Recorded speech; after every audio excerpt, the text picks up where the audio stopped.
আনা হয়েছিল। আর মোদী সাহেব আসার পর নতুন করে 23 কোটি ভারতীয় তার নতুন ভাবে দরিদ্র সীমার নিচে যেতে হয়েছে। এটাই হচ্ছে চিত্র।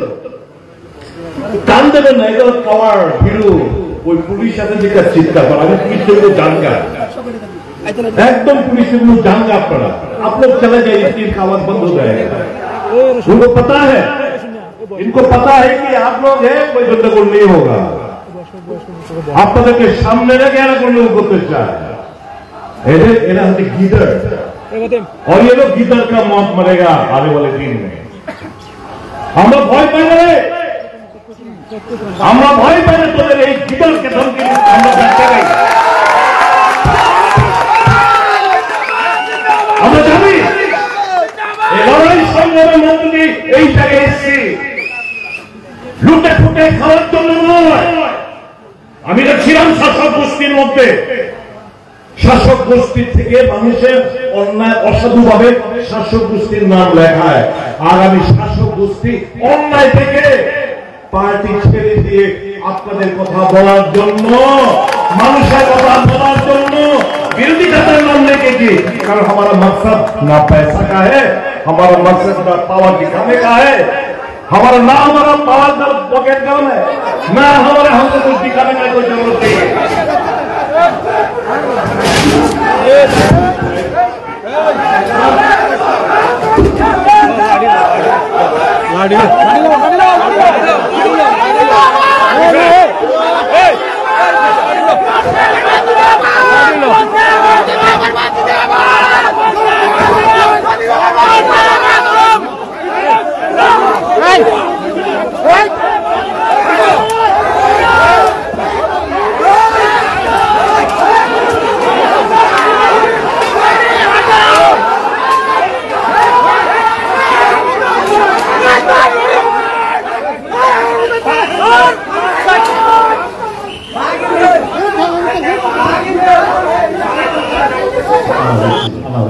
আর মোদী সাহেব আসার পর মোদী সাহেব ভাষা করে 23 কোটি ভারতীয় তার নতুন সীমার নিচে যেতে হয়েছে। এটাই হচ্ছে চিত্র।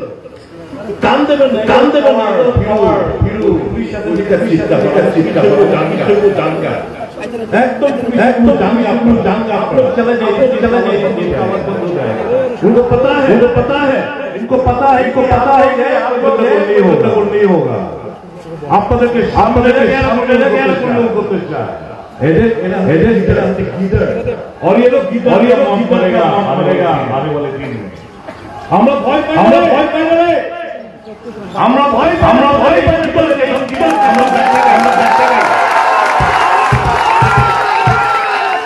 আমরা জানি